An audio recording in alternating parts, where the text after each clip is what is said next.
হয়েছে আজ মুক্ত বাতাসে কথা বলার জন্য সুযোগ পেয়েছে বলে দেখা যাচ্ছে এই আন্দোলন ওই আন্দোলন। তবে যত আন্দোলন এই দেশে হোক না কেন সবচেয়ে বয়োজ্যেষ্ঠ এবং যুক্তির দাবি আমি মনে করি ৩০-এর আন্দোলন। আন্দোলন নিয়ে ভাই যে বা যেখান থেকে শুনছেন জানি না, আমার কথা অনেকের ভালো নাও লাগতে পারে, তবে এই আন্দোলন নিয়ে ছেলে খেলা করবেন না। আপনারা বিভিন্ন মিডিয়ায় পত্রপত্রিকায় প্রজ্ঞাবান মানুষ বয়োজ্যেষ্ঠ মানুষের মুখে শুনতে পারছেন, পত্রপত্রিকায় দেখতে পারছেন, মিডিয়ায় দেখতে পারছেন যে আমার বন্ধুদের জন্যই ছেলে আমাদের ভাইদের জন্য সুপারিশের সব হয়ে গেছে, এখন কেন ঘোষণা বাকি আমরা জানি না। 16 বা 17 তারিখ এটার কেন আমাদেরকে এই রাস্তাকে তুলে দেওয়া হয়? আমাদেরকে আবার 30 তারিখের মতো রক্ত জ্বালাতে হবে।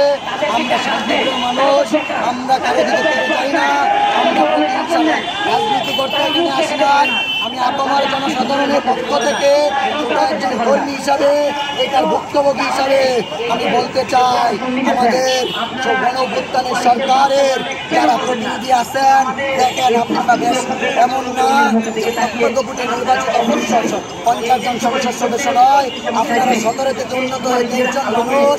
আপনারা আমাদের এই বেদনা বুঝেন, আমাদের এই ধর্ম বুঝেন, রাজপথে দেখেন, বিভিন্ন মিডিয়া পত্রপত্রিকায় দেখেন যে আমরা কি গুরু হয়ে গেছি।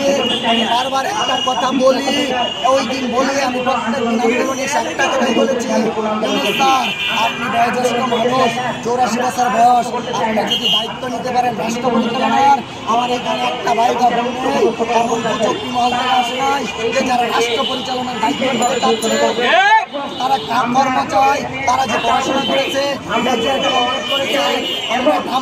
অধিকাংশ মানুষ গ্রামে, আমাদের দেশটা আমরা ছোট দেশ, অধিকাংশ মানুষ দারিদ্র পরিবারের সন্তান, আমরা উদ্যোক্তা হতে পারছি না, আমাদের পর্যাপ্ত টাকা নেই, আমাদের পর্যাপ্ত ভূমি নেই, পর্যাপ্ত জমি নেই, বা আমরা যে মনে করেন বিমান বা হেলিকপ্টারের উপর দিয়ে বাইরের রাষ্ট্রে চলে যাব, এরকম স্বার্থ আমাদের এই একটা কথা মনে রাখবেন, আজকে ঢাকা বিশ্ববিদ্যালয়, বাংলাদেশের বিভিন্ন বিশ্ববিদ্যালয়গুলোতে দেখবেন হত দরিদ্রের সন্তানরা পড়াশোনা করছে, জাতীয় বিশ্ববিদ্যালয়ের সন্তানেরা দেখবেন জাতীয় বিশ্ববিদ্যালয়ে পড়াশোনা করছে, হত দারিদ্রের পরিবারগুলো, রিক্সাওয়ালা, ঠেলাওয়ালা, মজুর, কিন্তু টাকা তো দিয়ে উদ্যোক্তা হতে পারত, তখন কিন্তু প্রাইভেট বিশ্ববিদ্যালয়ে ভর্তি হয়ে মোটা অঙ্কের টাকা পরিশোধ করে তারা একটা বড় ব্যবসা করে বসত।